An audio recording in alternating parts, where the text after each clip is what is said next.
skin color politics, colorism, we tend to look at these things from one direction, right? I'm a dark-skinned woman. My family's from Ghana, and I grew up in New Orleans. So growing up in New Orleans, and if you know anything about New Orleans, you know folks self-identify as Creole, not white, not black, but Creole. So I was very aware that I was dark-skinned, you know? And it wasn't until I read The Color Complex in college that I had language for what I had experienced. It was colorism, it was skin color politics. And so I became interested. That became my platform, if you will, the work that I started doing, but only looking at it from one direction, which made sense because it's my experience, right? And so looking at the kind of social, cultural, and social political disadvantages that come with having dark skin, but also reflecting on the pain of being a very dark-skinned girl growing up in New Orleans, and the name calling and what felt like rejection. How do I say? Projecting that pain outwards, you know? And so this book is a very kind of honest, critical reflection of myself, right? The starting point is me. And so, you know, I laugh about this, but like when I was younger, and I think I still do it, I used to pick out black people. And in New Orleans, that is a great exercise, if you will. And so I'd be looking at people and like, oh, I can see from her nose and look at her hair texture and like, you know, because it was this thing like you trying to reject me, right? You saying you Creole, you not black, but you black just like me, you don't get to run away. And so picking them out, right? Okay. But that was because I was having an experience of people who were rejecting blackness, but my child's mind said they were rejecting me, right? Then I moved to the north, to Philadelphia, and I'm meeting people who are like, I'm Afro this, I'm, you know, Dominican. I didn't know that Latinos were black. You know, like living in New Orleans, you were black, white, Creole, maybe Vietnamese. But like we didn't have a Latino community. So to see somebody with my complexion speaking Spanish was like, wow, you know. Of course, I studied African American studies at Temple, which is diaspora focused as well. But I was just having a personal experience that was different, right? And what I came to realize was that there are people who are very proud of their blackness despite perhaps not looking black. And that was a new phenomenon to me. And I just wanted to see what that was about. I remember being on a panel with my sister, Rosa Clemente, and being distracted because she kept saying, I'm a black Puerto Rican woman from the South Bronx. And I'm like, how? Right? Like, because I'm looking at this sister who I would say is Puerto Rican. And that was it, right?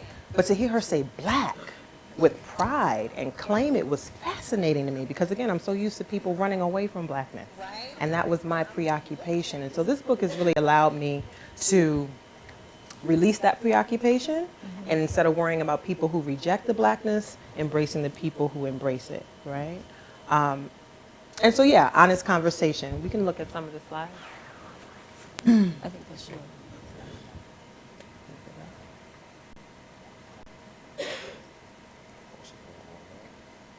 Okay. So this sister, Danielle, was a graduate student at Temple. And if any of y'all saw the CNN documentary, her story was on there as well. But I start the book with her after I give this social history of the one-drop rule, right? Because I didn't know this sister at all, right? I just knew I didn't like her. I was very clear about that. I didn't like her. Because, you know, it's black girl code. Like, she would walk in the room and not speak. Like, you don't do that. You know, it's a room full of sisters, and you walk in the room and don't speak. Oh, so you think you're cute. Got you. And so it was just a vibe about her. And I remember I didn't like her. My girls didn't like her. We ain't fool with her, whatever. Then I had a professor who was like, you know, you should really get to know her. And I'm like, for what? Right? But apparently, she had written this letter to her father in the class, thanking him for giving her her blackness, right? And I read this letter. So later, we actually became cool. She's a lovely person, but when she was the first person, one of the first people I wanted to speak to with this book, and she said when I was interviewing her that my eyes just kept getting big, and I was like looking at her crazy, and she's like, why are you looking at me like that? And I'm like, because I don't believe what I'm hearing. And her story essentially is that she grew up in the middle of Pennsylvania, in the Mennonite community. And you know when you leave Philadelphia, you are in Kentucky. It's real. It's the real It's America, real. right? And so in that space, she was very clear that she was black, like to the point where she like will go to the Amish market with her aunt, and people be like, "Is that your fresh air child?" Like, just looking at her, they were clear that she was not one of them. And so coming to Philly and having this experience where people are like, "Where are you from? And are you Puerto Rican?" Or she couldn't understand that. And so it wasn't that she was walking into the space being stank. It was more so that she didn't know how to read us. She didn't know how we were going to read her. And so her resolve was to just be quiet, right? And what's interesting, and I'm focusing on It's got a mind every time. women in the project, because I think this conversation, I appreciate that we're having this conversation, color without complex. I think as sisters, we are trained into the complex, right? What's so funny, and I love the flyer, I was telling her time, I love the flyer for this event. But folks were ready for a face-off. Y'all saw the flyer? Did y'all see the flyer? And Right? I didn't even think about that until you said that to me. Ready. Tom, did you hook that up? Everyone thank Tom for popping it off from the beginning. But folks are looking like, okay, you got this light-skinned sister on one side, this sister got an Africa earring in her ear. And we're both right. But we are so trained for the complex. Well, and you know, what we said, this is my sister. Yaba and I, so I wanted you to kind of start from the book, but Yaba and I met through the Black in America Project. I don't know if you all saw the show Who is Black, that Soledad, you know, it's part of her franchise Black in America, but that special was based on Yaba's work. So Who is Black, which I think was where Black in America should have started by identifying blackness, is where Yaba and I met, and met through Soledad's work, and then I was interviewed for the documentary. Did we meet? We had a planning meeting. We had a planning meeting, right, with some of the folks here, and I not only did I just like immediately have the reverse of what you just said. Like, as soon as I saw you, I'm like, that's gonna be my friend.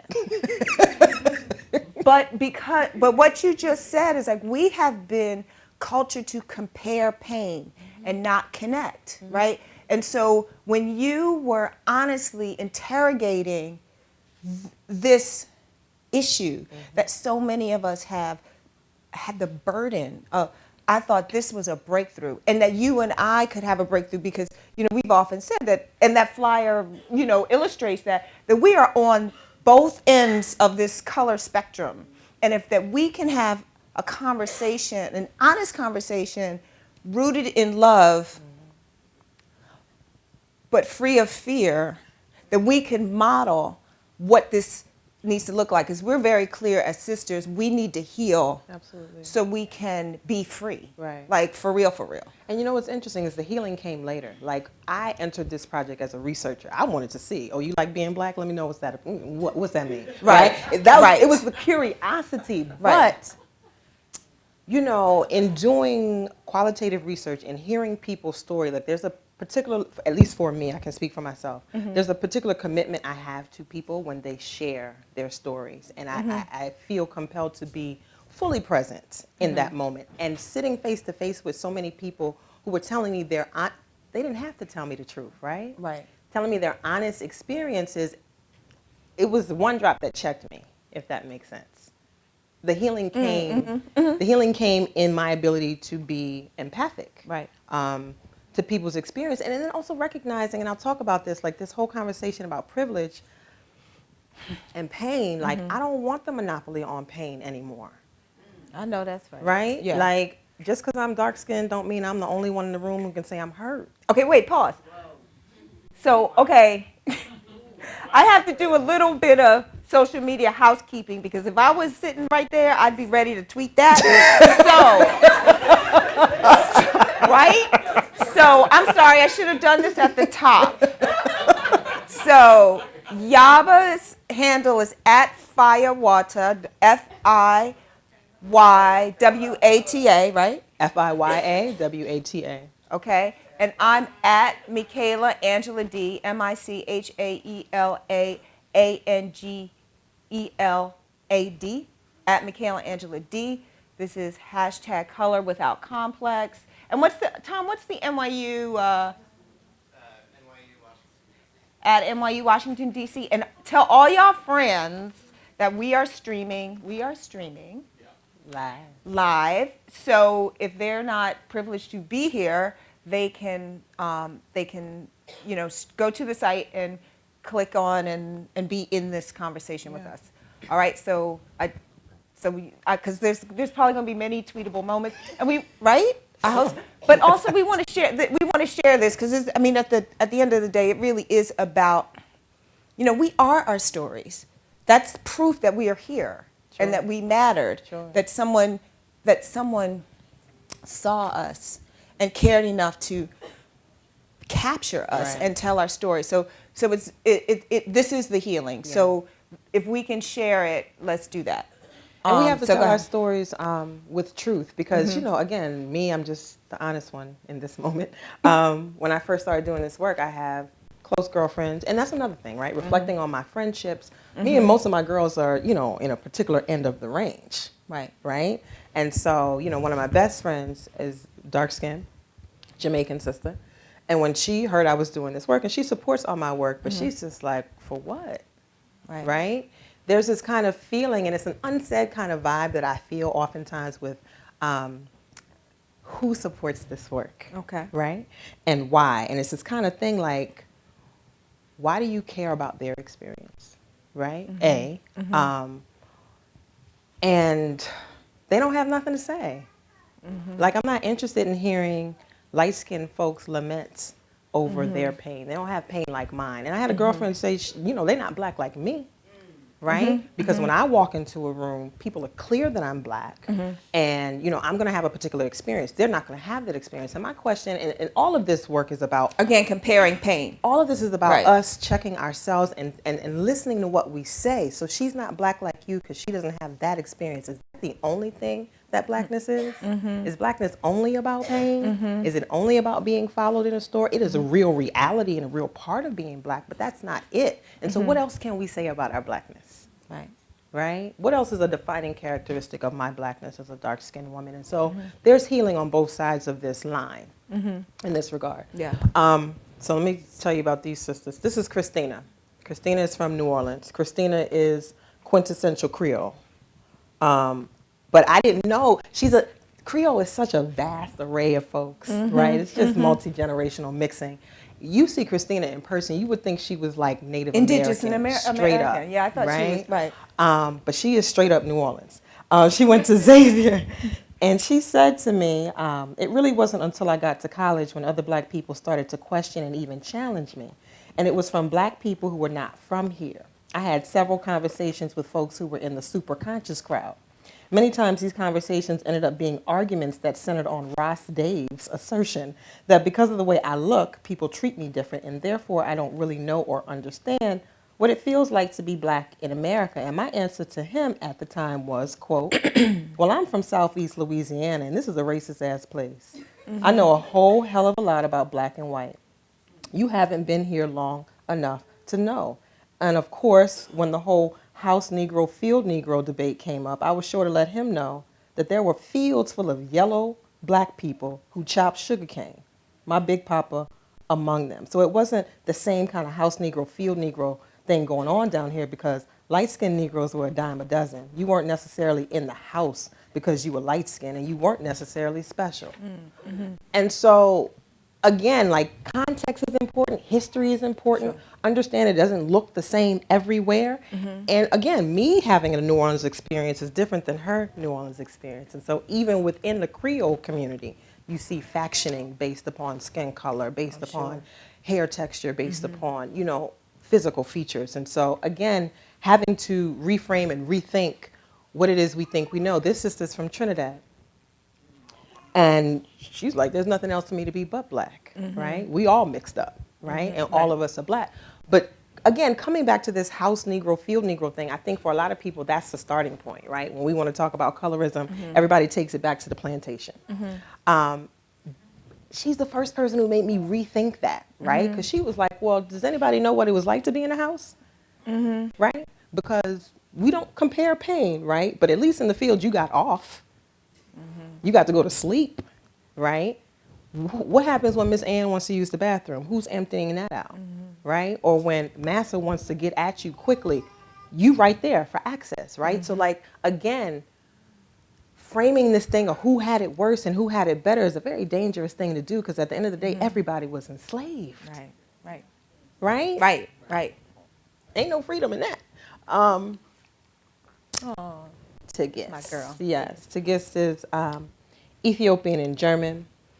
And, you know, Tigist was very happy that this conversation was being had, because she felt like, again, feeling like there's no space and no place for me to talk, right? Particularly for those of us who are conscious and active and you get in this particular places. And she's like, yeah, I want to fight the power. And she's like, but they want to fight me, right? I haven't even done anything, right? So she says, quote, I could walk into a room full of black women and they would just dismiss me, not see me as a sister. My experiences are completely undermined because I'm so light. I know there's light skin. I've gotten jobs because of my light skin, for sure. But you don't have to rub it in my face and exclude me. It's like they don't recognize their own privilege, because being full race, so to say, is a privilege in itself. Which had to make me think, right? For as black as I am, in all senses of the word, right? I don't ever have to define my blackness. You know, and you don't. I remember having this conversation a while ago, because we've had this conversation has happened publicly a lot, and I guess it was about 10 years ago. This woman was very invested in her pain and how hard it was for her, and we were on a panel together, and immediately I knew she didn't like me, and I said to her, this is not a privilege. It is no privilege for me to have a sister immediately hate me and not know anything about me. It is not a privilege to be with my man in the rain and have to step out and get a cab and then sit in that cab with him, with that space in between us. That is not a privilege. So we have to start to share, because she was like, oh, I never thought about that. And I was like, also it was a breakthrough for me too, because also we've been so clear of the privilege that a lot of light-skinned, I'm in DC, so I can say that. You can say that. You can say that anywhere. Guilt. Oh, sure. You know what I mean? So, I mean, I'm not, you know, look, I'm going to be 50 soon, so I don't have none of that anymore. So, but it was hard when you were feeling it and you were in it and you didn't have the language and you wanted to say that when you were 15. Like, I walk in the party and I want to be your sister and immediately I'm your enemy. There's no privilege in that.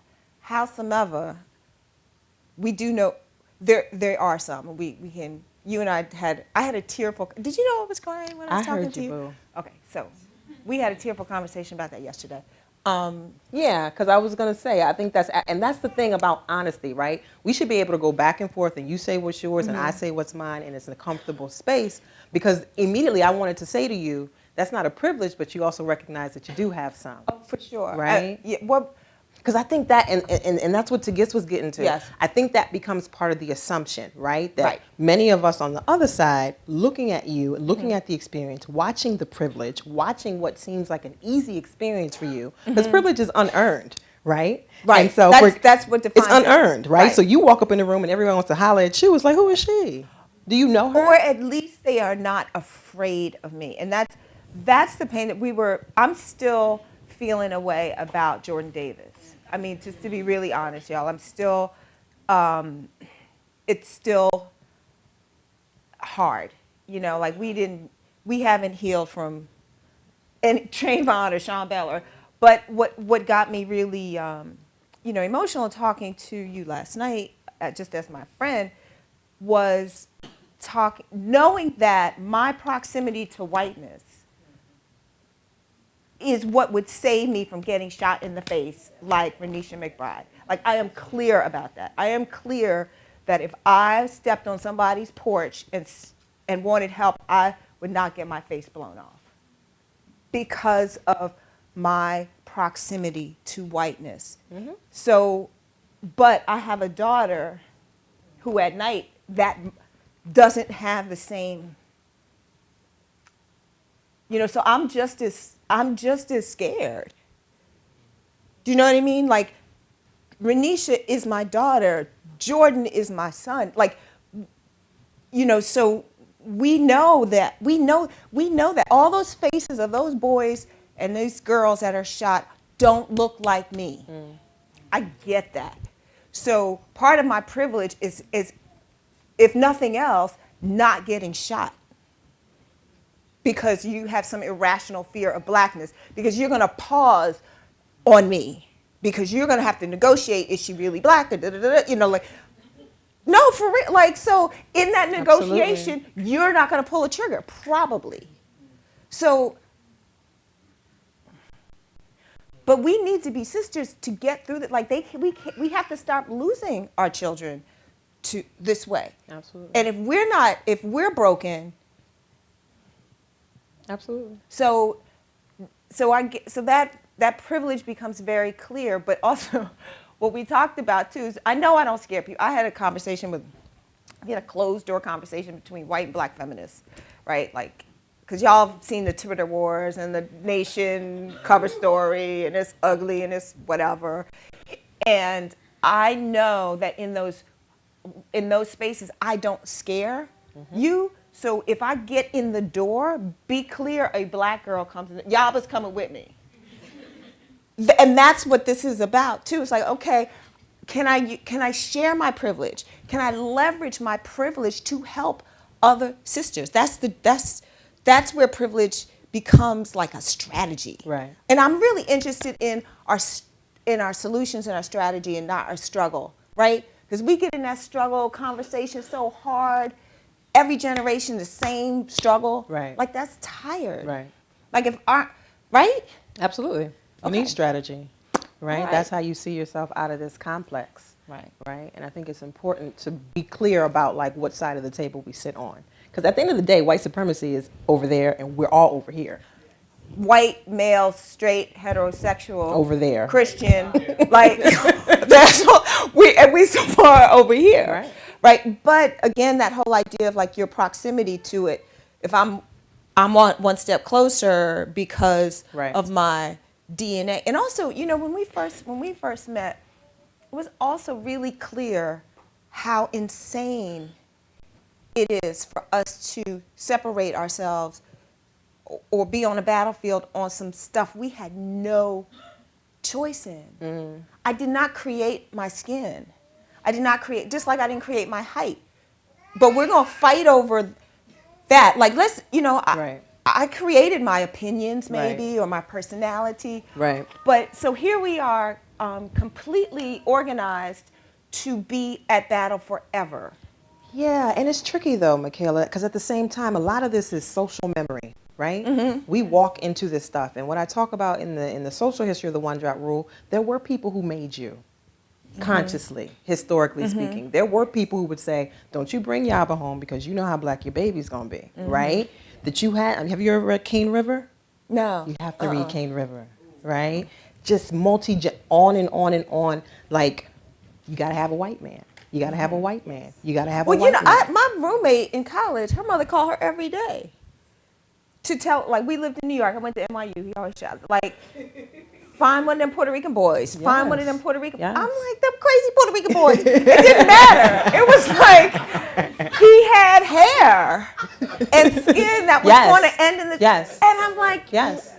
Every day, did you find one of them Puerto Rican boys? No, because there's an investment, right? Yeah, there's an investment in creating a separate looking. Because the assumption is that if you look a particular way, you're going to have a different experience, and we're going to bring up the whole family. Right. Through that experience. And when you think about it, you've got the whole field story, but then also the terrorism that was Jim Crow, the homeland terrorism that was the Ku Klux Klan are terrorists, right? So if you have family members, grandparents, whatever, that lived through that and understood that light meant living.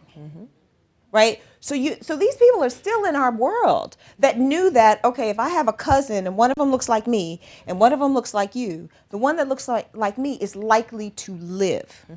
So inside of that that PST, like it's post-traumatic stress disorder, like you're disordered. Yeah. Thinking that, so of course you're going to encourage your daughter to date someone who was, the paper bag theory. So Sure. because you survived terrorism based on skin.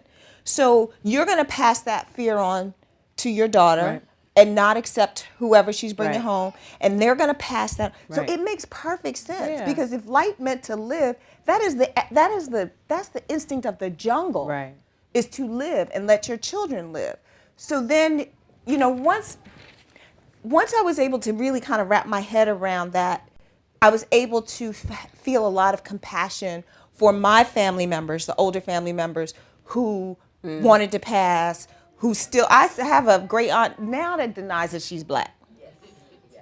For real. Because of that, she lived it. I couldn't live through that. I couldn't watch somebody swinging from a tree burned with their genitals in their mouth and be okay. And without any kind of therapy or deprogramming. Of course I'm gonna be crazy. That's Right. insane. And that's the social memory of it, though, because in that, right, in her opportunity, and not speaking of your aunt specifically, but folks who passed and folks who lived other types of lives, there were still those of us who watched them able to do that. To go to school, right? right. And there's a rejection in that, so that when I see you coming, I already think I know what you think about me. And I'm not fooling with you. It's that simple. And that's, Right. that's what I was going through with Danielle. That's what I was going through with a lot of sisters, because it's like, I know your type. Right. I grew up in a city where I couldn't go to my best friend's birthday party because her mama said I was too black. Or you watch all the boys run after, and that's when it gets real. Right. Like by third or fourth grade, where you trying to be cute, Yeah. and somebody is running, and so you. That's interesting. Let me jump right. I'm gonna jump to. No, it's interesting.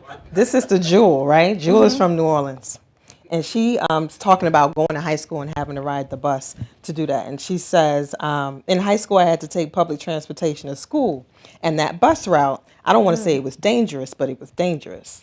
Everyone had on a different uniform, and you were identified and class based on what school uniform you had on. The uniform I had on was clearly for my all-girl, all-black Catholic high school, and we were targeted. Girls from my school were being attacked on the bus. Girls were stabbed with pencils. I remember girls getting their hair cut. If you looked like me, you were perceived as an easy target, like, oh, red girl, she's scary. Meaning she's not going to defend herself, or you can do anything to her. You might be able to punch her and she'll just jump off the bus, because girls who look like me are not going to defend themselves, right? So for me, there was more pronounced posturing and a visible attitude like, look, I know you don't think you and your friends are about to sandwich me on this bus and I'm just going to sit here and not going to do anything. I never wore my hair down because I didn't want my hair to make me a target. So there was a performance of her identity. Right. Like, Jewel will give you the stink face quick. Right. Like, don't mess with me. And so there's this kind of thing, like we all put each other in these boxes based upon skin color, right? Based upon physical appearance. and survival and protection. Because the thing that becomes challenging is that in these very formative years, like high school or whatever, you're not allowed to be who you are because of that. And we were also talking earlier about how profound it was for me to have this conversation in DC, and I'm so grateful again to NYU DC for hosting it, because I'm from DC, and I love that I'm from DC. Like, I'm from Chocolate City, so that's what it was. And we came here, but this is where I became really acutely aware of colorism. This is where also I connected with my blackness, but also became very aware of my otherness, right? My first day of school, I was in the second grade. I went to Tacoma Elementary School. I had big, fat, dookie braids, really blonde, so white in the front because it was blonde. Now it's white in the front because I already told y'all where I'm going, right? My first day of school.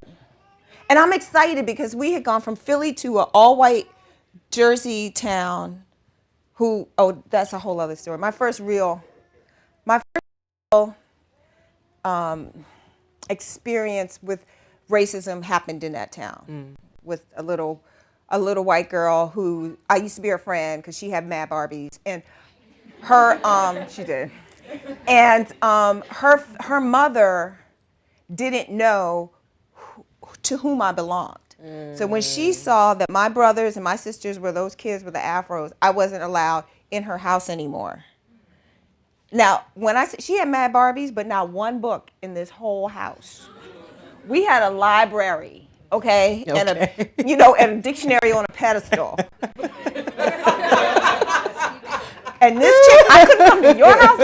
I woke up in a rage at 15. This happened to me when I was like 6, But I get to, so we're like so happy. We get to DC, we leave this, and we heard that it was going to be all black, Chocolate City, black mayor. Get to school, my first day of school, I am chased home by girls with scissors to cut off my braids. My sister saved my life.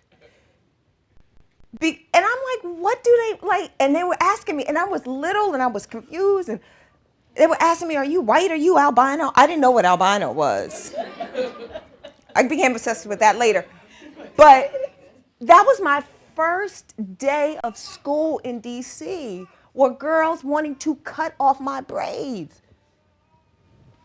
But at the same time, and I wrote about this on my Tumblr, that DC also gave me layers. Mm-hmm. Like I got layers of, like I was allowed to be black and avant-garde, and we could listen to hardcore and The Quiet Storm, and I went to Duke Ellington, so all of it got sort of healed and my otherness became my gift. Mm-hmm. But this town, the roots of colorism and classism run deep, like in the Gold Coast. And I was telling you, I never met one woman of a deep tone that had any position or any power or was anybody's wife. Or anybody's wife. Mm-hmm. So that's why, having the optics of what we have in the White House was so healing, because it was the other way around. There was some dark-skinned, powerful man with his light-skinned, toasty wife, period. Mm-hmm.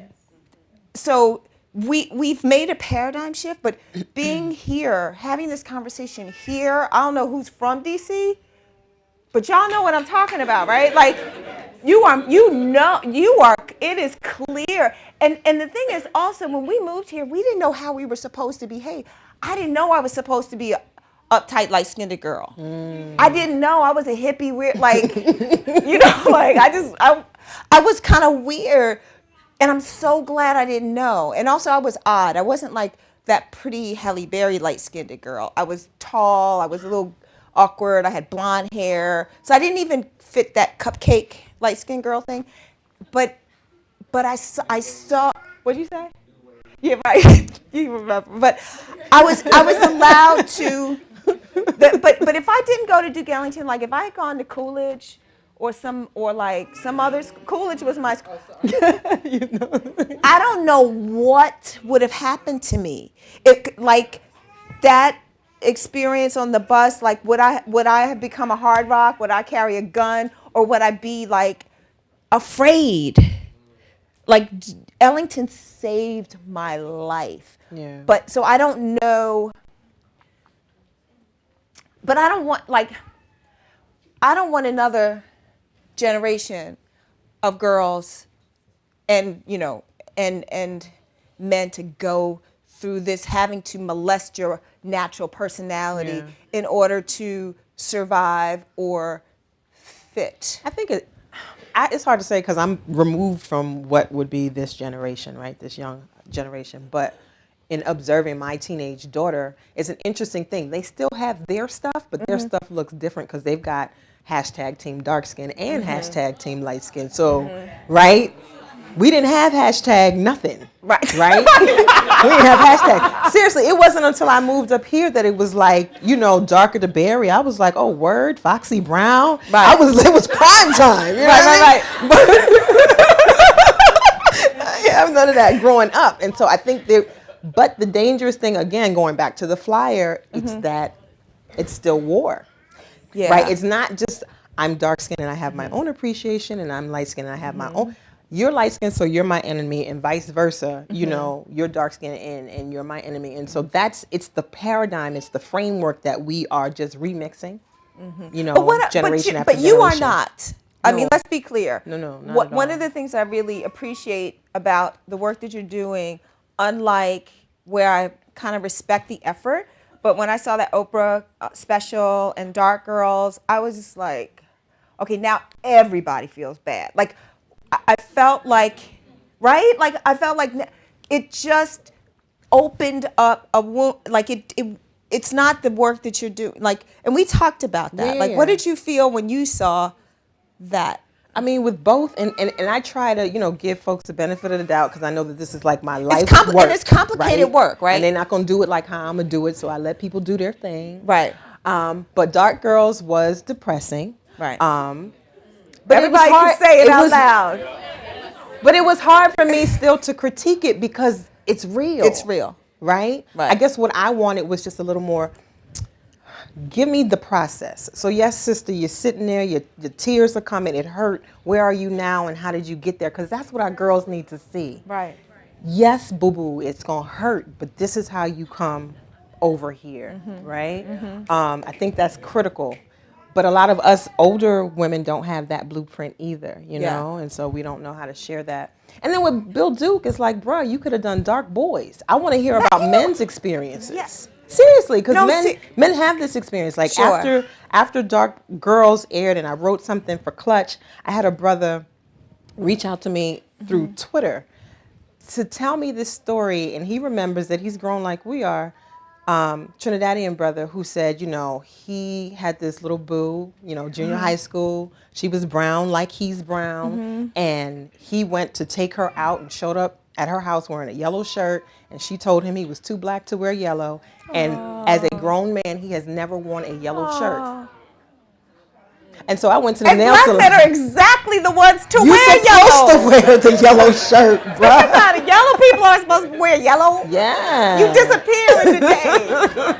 But it's to say, Right. It is to say that we also gender this phenomenon Yeah. as if it's only women who go through this, and men have their Right. own experience with colorism. Right. Because The women's piece is a little bit more compounded because of the media and the beauty Sure. industry. Sure. And our disappearing act Sure. in that. So, but not to say but it was interesting that the brother told that Bill Duke, who I'm sure he's got got his a own story. story. He has his own story. He absolutely has his own Sometimes story. it's harder to get to your own story, right? Yeah, but at the same time, you can't pathologize black women. You don't get Say to that. do that. She's clapping for you. You don't get to do that. Tell your own story. You know what I mean? And then with Oprah and Iyanla, and I know y'all love Oprah and Iyanla because I love Oprah and Iyanla, but I couldn't do it. Like the whole conversation again came back to the plantation, and the thing that really kind of had And the my face off. that for had my real. skin itching. Yeah. Like, and I get, because that's Ayanla's thing, right? We're going to face each other, but I didn't do anything to you. I don't even know you. So I'm not going to apologize to you. Right. We should be talking about the system. We should be talking about institutions. This is not about you and me. You Right. can't apologize to me for my best friend not inviting me to her birthday party. You don't know her. I don't even know where she is. Right. Like, you apologizing for her in this moment doesn't do anything for me. We have to talk about our stuff in this moment. You know what I mean? And so I think that's what, and then of course it was packaged in an hour. Here it is. Let's move on. We're done. And it's like, it doesn't really work like that. They could have a whole series about it. And so for me, I'm just really trying to get us to think differently about color on both sides of it. And so with One Drop, trying to give us, this inroad to another type of conversation about how colorism works. And then now with this new project I'm working on with Pretty Period, is to say, like, we here and we're pretty. No, I'm not pretty for a dark-skinned girl. I'm pretty. Right.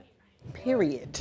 Right? And it's just, here's your vision board. Since y'all act, and that's the other thing. And people, and this is what's so hard, and I don't mind being the person to do this work because people come for me, right? And so when I launched Pretty Period, I wrote this article about Lupita, and I love Lupita. I love Lupita. We all She's crush her. phenomenal. Right? but I see Lupita every day. Right? I see Lupita every day, but because y'all don't know to associate Lupita's color with beauty, you think she magically appeared out the sky. Right. Ooh, Lupita. And I think it was hard because a lot of sisters felt like I was hating on. No, it doesn't even have anything to do with Lupita the individual. I hope all of this, fanfare. I hope it, translates into more money and more jobs and more everything for her. But I also hope it opens up doors for more Lupitas. Right. Right. Because really part of it is about the eyes being trained to see beauty in a certain way, and you pass Lupita and you don't even know what you're seeing because you don't associate that with beauty. And so I'm like, okay, I'm just gonna It's the magical. inundate It's you the with it. magical Negro Yes. phenomenon. But I think Yes. that's one of the healing things around social media. Meaning, like you've got all these. Everyone in here that has a smartphone can push out images of people that they think are beautiful and share with their circles, which is a new space. It's unpoliced. You get to, this is where selfies gone good. Yes. That you get to share Yes. your idea of beauty. And speaking of share and telling stories, I think we have some mics available for people with questions. Questions, right? We just doing questions? Comments. Comments. Conversation. 100. So y'all on the 140 character generation. So I'm just saying, when it comes to comments, I'm putting that out there. Yeah. Okay. But we appreciate your comments. Love your questions. I think it's. Is it on? Maybe it's not on. Hello. Can you hear me? Yes. One note on Dark Girls, I thought it was interesting that in the documentary we seem to hear, maybe I'm wrong, maybe I didn't watch it the way other people did, but I thought we heard more from men about dark-skinned girls. Maybe that's because Bill. What we heard from women was more about kind of still in the male gaze. Yeah. Yeah. Men like light-skinned girls. Yeah. We hear that so often. Too much. I mean, Yeah. what happens when, that narrative is missing a black woman's voice? And I really appreciate what you're doing with both Pretty Period and with One Rock. Oh, well, you've She got it now. She's No. owning the room. No, I think that's a Yeah. wonderful observation, right? It reminds me, and I teach, about African history often, and I tell my students, like, much of the history of Africa that you learn is not a history of Africa, but it's a history of white people in Africa, right? And so it feels like the same thing. This isn't dark girl stories, but black men's recalling of black, you know what I mean? Like, where are we centralized in that? And it's interesting that you say that. And it was a wash with pity. Yeah. Like I felt like he was pity. I don't know. Yeah, it's just, I felt some type of way. But that wasn't the point, right? Yeah. That wasn't the point. And again, it is not to completely diss Dark Girls because the brother actually felt like, okay, let me shine some light on something. And he used his position. That's, and he used his position to do so. The question is, like, how do we move that forward? We also have to be careful about, like, what we put out there over and over and over and over again and how we do it. Because I had to, and it's a conscious choice. I used to be the one who'd be like, yeah, men like light-skinned women. That's what they do. Like, But, like, in all fairness, like, I've not done bad myself, right? Brothers like dark-skinned sisters, like they do. And so instead of focusing on what brothers don't like, let's focus on what they do like also. And we're a part of that, And so again, like this whole kind of thing about paradigm shifting, it's like, it's a choice. Right. And it's work. We were saying this is work. Like it takes work to change things, right? And so Consciously. yes, so it's repetitious, continuous work. Yep. Right? Yep, for sure. Hi, thank you so much for this conversation. I'm a little curious. I'm from Jamaica originally. And one of the things I've encountered living here for years is people seem to assume that people from the Caribbean have somehow more blackness than African Americans, which is crazy to me because our history of colorism is pretty insane. Yes. So I just wondered, what were your experiences talking to women of color from the Caribbean and kind of what you saw as the difference in the conversation from Caribbean women to African American women? It's interesting that you say that. I think not just Caribbean women, but women from all over the diaspora. There's another experience of blackness such that they're very clear. Like, there's nothing else for me to be. Like, the way that history functioned in this space, it wouldn't matter. Like, Michaela, you're black, right? And people would know that. Now, you might have another class position because of it, but there was never a question. You weren't white, right? And so for many of those women, they were very clear about their blackness in a particular way. It wasn't until they came to the United States that they became racialized differently, right? But again, that has a lot to do with all of our ignorance about these various histories with blackness, I think, right?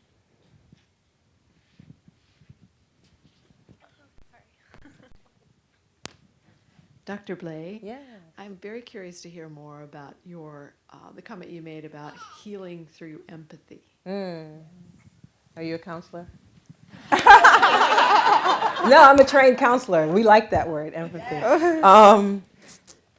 Yeah, I think empathy is one of those things for me, at least being able to see yourself in somebody else's experience. And again, with this particular conversation with color, I think, at least I can see for myself, many of us are socialized to put up walls and to see ourselves on two different sides of that line. And so it took a matter of me just saying, let me listen differently, let me validate the story that I'm hearing, which helped me to rethink my own story, my own narrative. Like, I don't know if it's because I'll soon be 40.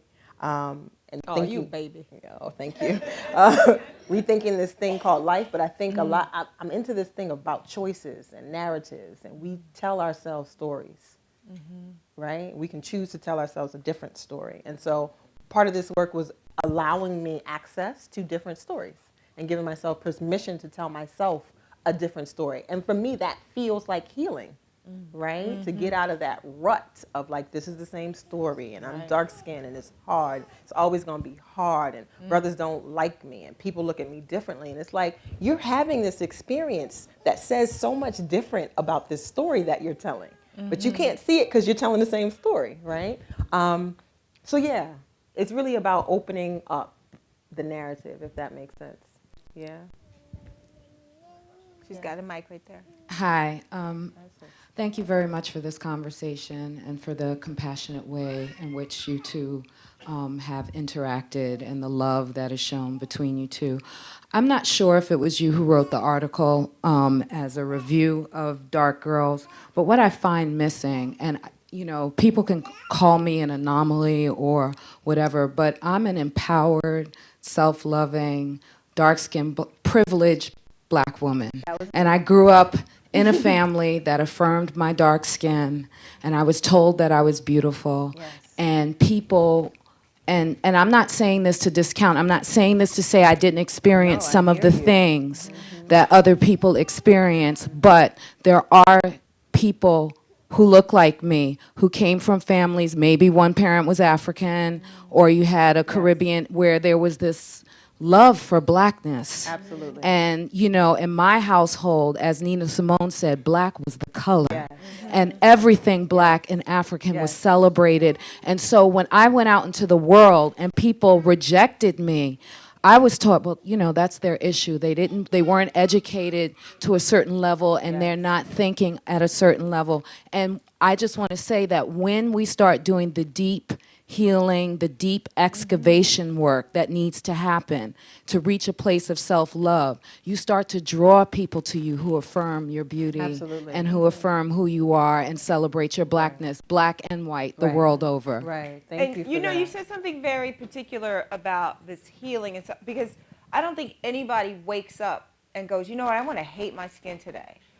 You know, and I want to be at odds with my sister today. So self-love is a practice, and and some environments help nurture it and better than others. And you know, I wrote a piece about 12 Years a Slave, really looking at the dynamics between Patsy and the mistress of the house. Because when I saw that movie, I was struck by the women. Yep. Like that, it's almost like I couldn't see anything else. And from that, I started a conversation on Jezebel that got crazy, basically saying that this movie, that I was just looking at it as a possibility of what the relationship was between white women and black women from the start, from the jump. We were not supposed to be sisters. That this is that relation of watching them both. They're in different, like there's levels to this issue. It is so hard. Y'all know I'm trying not to curse. I haven't cursed once. You did good. You doing Because so good. we were invited to not to curse because they were children here. But I'm trying. But there's levels, right? So I'm not. So what was made clear in that film was that everyone was in a particular kind of hell. You can't have an institution as evil as slavery and not let everybody who participated be in hell. And the women, and if you're a woman in hell, you know you're in the lower chambers, right? And if you're a black woman in hell, you're in the basement under the lower chambers. But not to say that there are, but that film made me just sort of really think about these dynamics. And then that led to the whole conversation around black and white feminists and getting to this place where black people, and particularly black women, don't have to carry the entire emotional burden of everybody in the whole, like we get to share it, right? And I have a friend who was a great scholar and a great poet, Sekou Sundiata, who wrote this great paper, and he was talking about referring to people of whiteness. That if you look at the fact that we say people of color is already weird because we're the majority in the world. But we've been so used to being like sequestered and compared to, rather than saying people of whiteness, because they're the, like we're everybody else. Yeah. And that this idea that, and your book does it so well, that most people, if it weren't for the systemic and institutionalized racism, most people would identify with slashes, right? Like you would identify to say where you're from, where your people are from, what you believe in, like where your home is. These multi-leveled identities, but we've been made to be. Yeah, it's a script. Yeah, but we get to flip it. Yeah. But no, I want to say to your comment, also, I think it's important for us to hear that story. Those are the stories we don't hear, right? Because the other thing, and to kind of connect to what you were saying, that was my experience too. But I'm caught up in this other narrative. But the reality is, like, I grew up in a home with Ghanaian parents. My skin color was quite normal. I was cute. All the kids that looked like me were cute. I had aunties who would come and revel all over my skin. And so, like, everybody else was crazy. But we're comfortable with this narrative. We're comfortable. We've been so conditioned of the poor the poor sad black girl. The angry black one. The angry black girl. The sad one. The tragic mulatto. So we become, so that narrative gets easier to sell. Yeah. Right? So your narrative isn't the easy sell. No. Now he wasn't looking for you. He wasn't checking for you. He wasn't looking for you. Because you're not going to make us cry and feel bad. Was there something on the side? Okay. First of all, this has been an amazing conversation. Thank you so much for having it. Hey, Yaba. I had a question about black as it relates to ethnicity. Being a first-generation American of Nigerian parents, I was always told, don't think because you're born here that you're American. That's right. And so having to negotiate, Nigerian parents who didn't see anything wrong with my skin tone and having to go out into the world living in Miami, Florida, where the darkest of the dark girls used to terrorize me. Wow. And I couldn't understand what was so different about me since we were all the same complexion. My Africanness became an issue. And I didn't really understand how to negotiate that until I became an Afro-Am major, strange enough. Right. But I wanted to find out if you've had conversations about how ethnicity becomes part of the racial identity of blackness and how that affects within the same color stream, because my greatest challenges were for women that looked just like me. Yeah, ethnicity is real, and it was interesting. Most folks who aren't from America conceive of themselves as part of an ethnicity more so than a color or a race. They become black when they get here, and so they have to figure out what that means. And so there's a lot of I don't want to say confusion, but there's a lot of navigation that has to take place. There's a project that lives in me about the first generation experience, because we really, right? Your home is Africa, and outside is everybody else, and you're really in the middle trying to figure it out. and everybody's giving you different cues about who not to be, right? So yeah, ethnicity is I think for me, even though a lot of my work focuses on race, when it comes to identity, like culture is the seed, right? Culture is what gives us who we are, and Black is a culture in this moment, in this space, and so we have to start conceiving of Blackness as a culture as opposed to a race and as a color, right? So yeah, ethnicity is that's the tricky thing. This side of the room?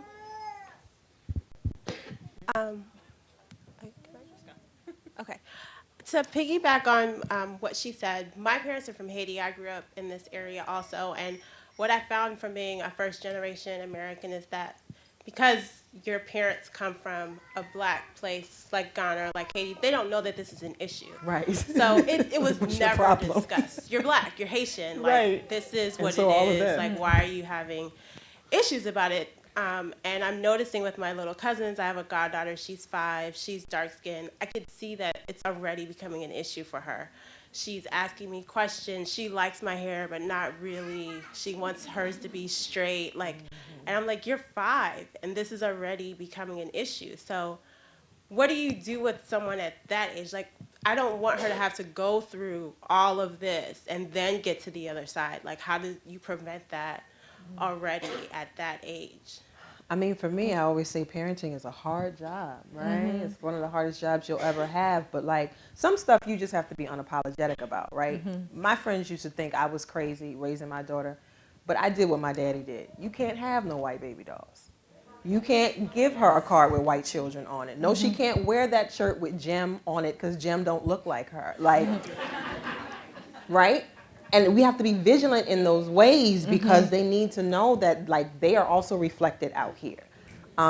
It always bothers me when I see little girls wearing clothes with white children on it. Always, like just deep in my core, because it makes me want to like ask them, like, I don't know even what to ask them, but just like, you know, what's the connection between her and you? And it reminds me of like all the new doll study videos that we keep seeing of the little kids still, But you know, in this moment, picking white doll over black doll. but there's right? a part of it, and this is where, you know, it can get complicated. Like, almost invariably, when I wear my Black Girls Rock t-shirt, people will come up to me and go, well, white girls rock too. All the time. And so it's kind of like, okay, like, just all of the world Right. affirms that. but you decided to come to me, right? So, but at the same time, you know, my dope daughter, say, loves Madonna, right? She just loves her musically. That's her. Like, because of the schisms around race, you go, okay, well, you can wear your Madonna t-shirt at 15 when you understand who you are. So it's almost like you're still sort of molesting their natural instinct. For this really happened in my life. My daughter, for about 2 or 3 weeks, loved Elvis, right? Y'all don't even understand how hard this was for me. And at the time, I was living with like this really amazing musician who comes from like jazz royalty, and there was every kind of music in my house but Elvis. And so we were confused, but he went out and got her like a couple CDs. She had her Elvis moment, and it passed.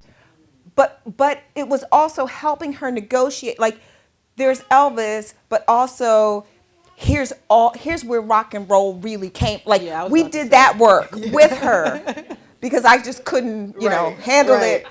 But so there is a lot of work, and you know, some of it you cannot prevent, but you can, because also when I was talking about how DC gave me these layers, getting through stuff. I said stuff. I didn't say. Getting through stuff builds you. Yeah. Right? So it gives you, like, resistance, like how you build muscles is like you pick up more weight sometimes, right? So sometimes with these young girls that we love, we can help them move through it. But often we can't hide it. Yeah, it's Right? hard. I don't It have is the hard. answers. I just know I was the militant mama. Right? I just think it's war. And so we have to arm our babies, you know? And get the village. Yeah, and arm them with, you know, that love. And so who is the child surrounded by? And it's hard, again, because Yeah, it is.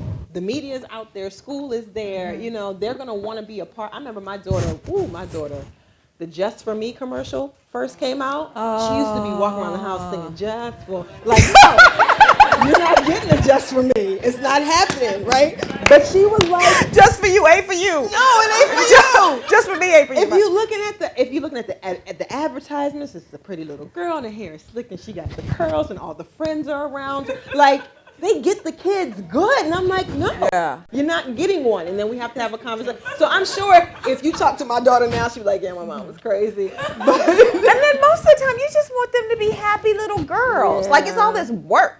Is it on this side of the room? It's rough. Can you get this young lady in the white shirt next? After we go up here, I'm sorry. And then there's like two people on either side of her, too. There was a question I wanted to ask about. There was something that came out recently, and it was in Ebony, and it was about, I think it was a Caribbean singer who had a product line that related to... Yeah, Whitenicious. What's a white? Whitenicious. She was African, so Yeah. white was a Whitelicious. Whitenicious. So it struck me, and this is, you're talking about layering Yeah. and these ideas of Africa, Blackness, African American, and all these different layers. And what struck me from reading it was the fact that she was talking more about, like, her sales were primarily, you know, African American. But I was also struck by that space of a potential ambiguity with regards to the interviewing her for Ebony in the context of it being a product that was going to be marketed. And there couldn't have been, I feel like, any better thing that could happen in the context of the commerce side was for that to be in Ebony. Right. So I was wondering as I read it, knowing you, Right. just Why I wondering did it. the layers, knowing the layers. And I was like, this would be the opportunity to hear about that process and what that meant for you, and a little bit about that story. Yeah, it was rough. When the advertisement came out, I posted it on my Facebook page, and like it got shared like 3,000 times. And what was interesting to me were all the comments, right? That people were like, "Oh, she hates herself. She's crazy," as if everybody else doesn't, right? And because of all the tweeting and all the conversations about it, she reached out to Ebony and said she wanted to tell her side of the story. Ebony asked me, since I do work on skin bleaching, if I would do the interview. It was hard from the first moment on the phone with her because she said very clearly, cool, because my sales are going to go up. Every time y'all tweet Whitenicious, more people buy. And a lot of people question her sales. I don't question her sales. I don't question her sales at all, because it's like, if there is such a thing as genius marketing, if you say there's something out there that can make me lighter, and we already live in a world that says my black ain't beautiful, and all I got to do is pay $150 for it, because it's $150. It's $150? Because you know, the latest research was like 70% of the women in Nigeria skin bleach. Yeah. 70%. And I was asking you backstage, like, you know, is that true, you know, throughout the diaspora? And you're like, it's pretty much. It's just that there's just more people in Nigeria. Yeah. It's a $150? And she's selling out. Whoa. Right? And I'm so sorry, it was a struggle for me, even in terms of like trying to frame it, because and I haven't like reflected on it enough in words, but like that's when it became real to me, like why I do the work I do. Sometimes we have to even be a little bit clear. You know what I mean? Like, I'm not being articulate in this moment, but like me sharing the advertisement, right, is to say in my mind, look, y'all keep thinking we in this post-racial world and everything's all right. Look at what us folk are doing, right?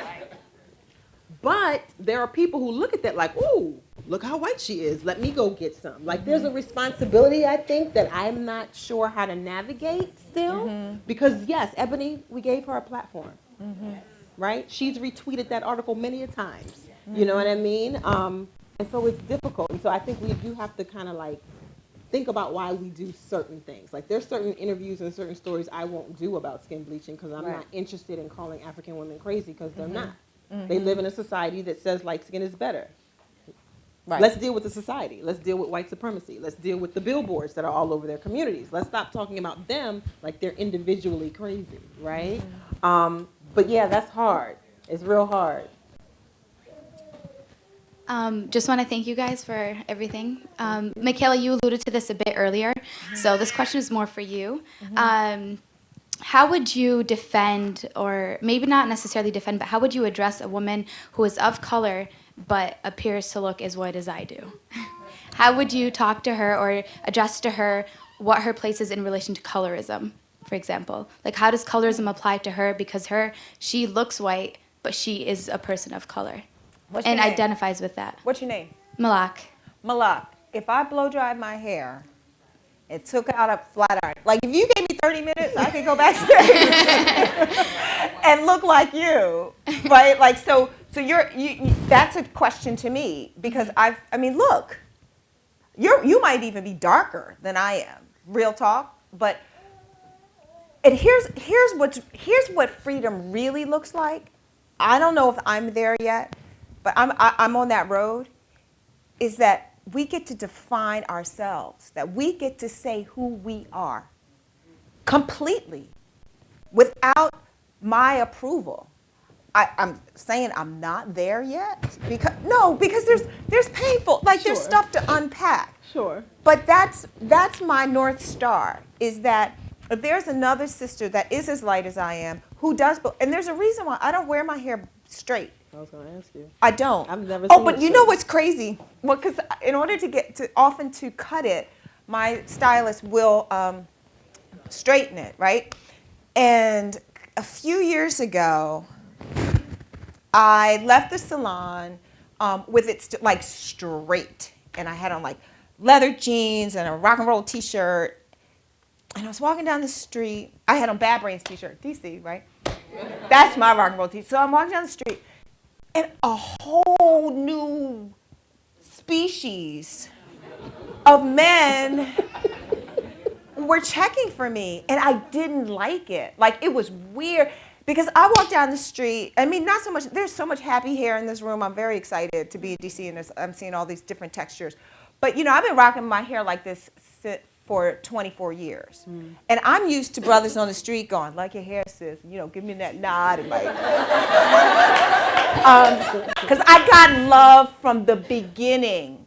23 years ago, I got love from, so when no brothers were like giving me love on the street, or I was a white girl in that moment to a lot of people because folks don't know the vocabulary of blackness. They don't know the plethora. They don't know that they can be from me to Yaba. They don't know that, and I have a friend that used to call me Nigerian nose because she's like, your nose is Nigerian, you're Nigerian. Most people can't identify that my nose is Nigerian. They're just looking at my skin and my hair. So if my hair is straight, you and I are sisters, right? So I get to define who I say that I am because I grew up in Chocolate. I gave you the background. I grew up in Chocolate City. I was made black, right? I was built black.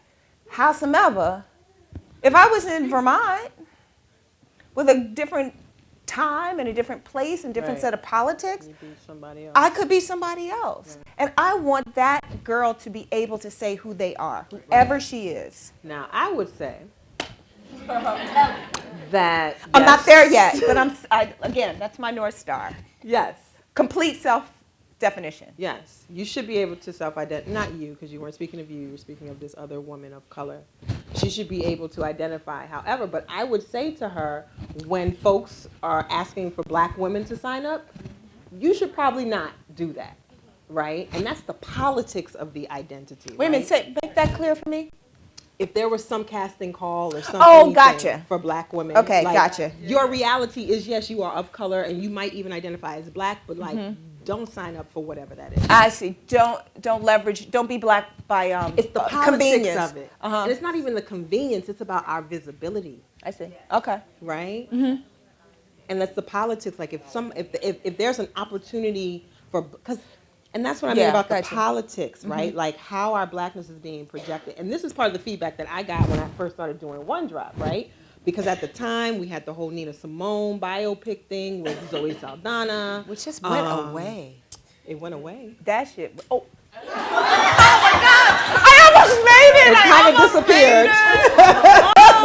But then you had Abraham God. Lincoln, Vampire Slayer, and Harriet Tubman had been cast as this biracial woman. Like there was all this stuff happening where there was this conversation about how colorism and white supremacy works. Like, yes, folks are black. We claim them, they're our folks. But at the same time, like if, and this was the comment, if Soledad gets to be black, you're not going to be on CNN, Yaba, because they got their black girl. And so I feel like there's a responsibility. It's hard to say. It's hard to say, but that's what I feel. That's what I feel. There's a sister next to you, right? So I want to go back to the conversation about privilege and how, you, Michaela, as a lighter-skinned black woman, how in certain spaces you are granted a privilege. People don't necessarily assume certain things about you, and how you, as a dark-skinned woman, people may put you on the pedestal because you are darker, blacker the berry. And so for me, growing up, despite what people think, I was at the center of that too. People told me, because you're brown, oh, you have this privilege, you have that privilege. And so I think it's really important that we have this conversation about how different shades of blackness do grant you a privilege. You might think that it doesn't, oh, I'm so dark skinned, I have this hard life, but there are certain situations where you're preferred because people want to associate certain things with your darkness. So again, I just think that when we have these conversations, we have to always be clear about how our own privilege, despite being black, within the black community, we are privileged. We are privileged at times. Yeah, I think that's an excellent point, and that's the process, right? That we have to be in a space to be able to hear our sisters talk. I remember when Dark Girls, it was a Sunday night. Yep. Dark Girls aired. I was so over the internet by Monday morning. Like the whole time you had sisters going at it back and forth, right? That light-skinned sisters were saying, well, it's not a privilege to X, Y, and Z, and dark-skinned sisters saying, just be quiet, yo. Like, can we have our show? Right? I always got something to say. It was just an hour, right? It was actually 2. Oh, 2. It was long. Okay. But we should be able to, in each space, say, this is my experience, and have that validated without, because again, we're trained for the complex. Here I am thinking Pretty Period is this beautiful, like, affirming thing, and the sisters are gonna love it, and most people do, but I can't tell you how many sisters of lighter complexion were like, this is part of the problem. You're just separating us again. Like, if you have a whole project that's only focused on, I had one woman say to me, well, what if I created a website that was all about light-skin beauty? And I'm like, that's every website. And it made me feel like my students, my white students who say, well, we don't have a white student union. No, you got the whole campus. Right. There's a need for black students. It's the same thing, like I said, with the Black Girls Rock t-shirt. Just because I'm choosing to love myself doesn't mean that I hate you. Don't have nothing to do with you. Don't have nothing to do with you. And so and I think you're right. That's part of. And also, we're better. I will be better to you if I love myself. Like, I will be less, like, it's actually in your best interest to let me rock my Black Girls Rock t-shirt. So, right? Let me rock. So I won't be messing with you on Let me rock. Just let everybody rock, right? This side. How are we doing for time? Okay, he's giving me that. There was a sister in here, though. This one, right? Okay. Okay, she's got the mic. Is it right? This one, and then is that Tom? One last brother. Okay, then is that out? Okay. All right. Well, I want to thank you all so much for this conversation. And a lot of the things that you talked about, what I noticed is that you talked a lot about pain and trauma and how that kind of also relates to strength and the development of black womanhood. And I was kind of wondering, how do you imagine kind of us moving from a place of pain to recognizing that there's strength and vulnerability, which is what you kind of just displayed through this conversation. How to move from pain. Yeah. To. I'm acknowledging vulnerability as strength, which you all just talked about, kind of naming your pain and kind of those these kind of new affirmations that you're creating for yourself. Yeah, I think it's just as simple as that.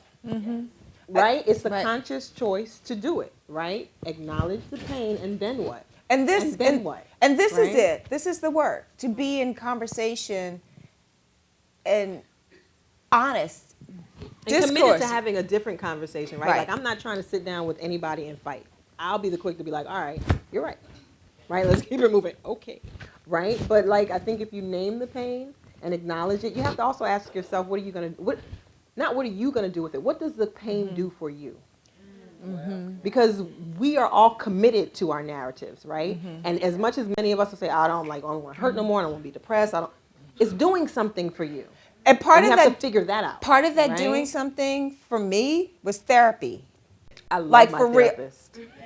Everybody who loves their therapist, raise their hand. I heard that. Do you go to this school? That's very real. I'm in UMBC versus Maryland, Baltimore County. I'm from Baltimore. Okay, so everybody that's in here that's in a that's at a university, there is someone on your campus. Milk that you are paying enough money, or somebody's paying enough money for you to be there. So because part of it is like I said earlier, nobody wakes up going, I want to hate myself today. Or sometimes the pain is so embedded that you didn't know what it was, or there's some trauma. So Right. I don't think that, part of it is recognizing when you're at the wall and you need help. But the other part too is just talking. Like, outside of therapy is talking, right? And sometimes we don't talk, or we don't talk to the right people. Like, we also have to check. Oh, that's real.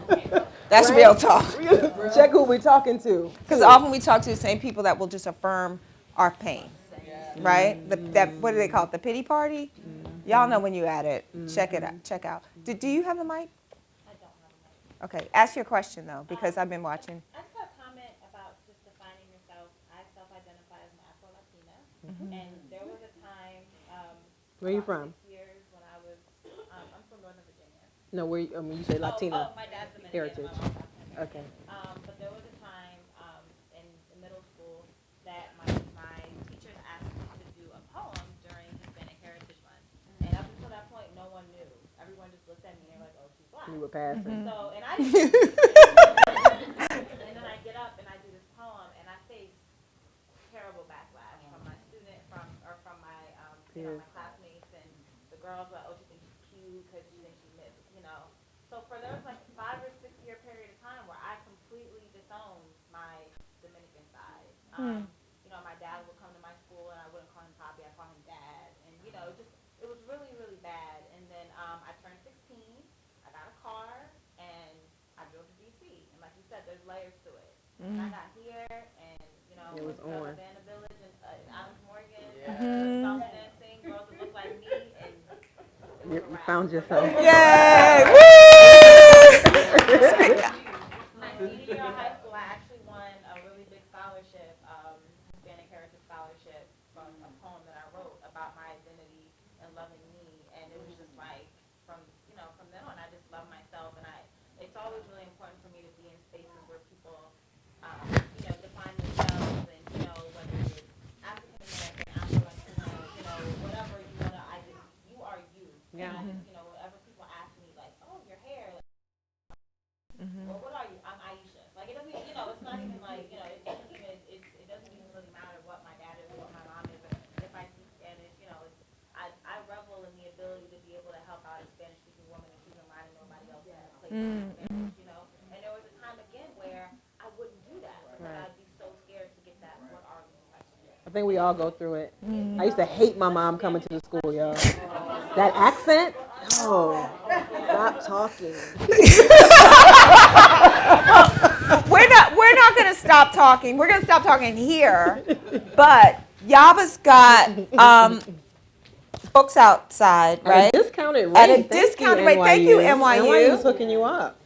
And we're going to hang out for a while to continue to talk, right? Sure. Out in the lobby. Do you want to close out? That's it? Okay. So thank you again. NYU, Washington, D.C., you rock. And happy Negro Employment Month to you all. We need to heal in May as well. So hopefully we'll keep the conversation going. Thank you.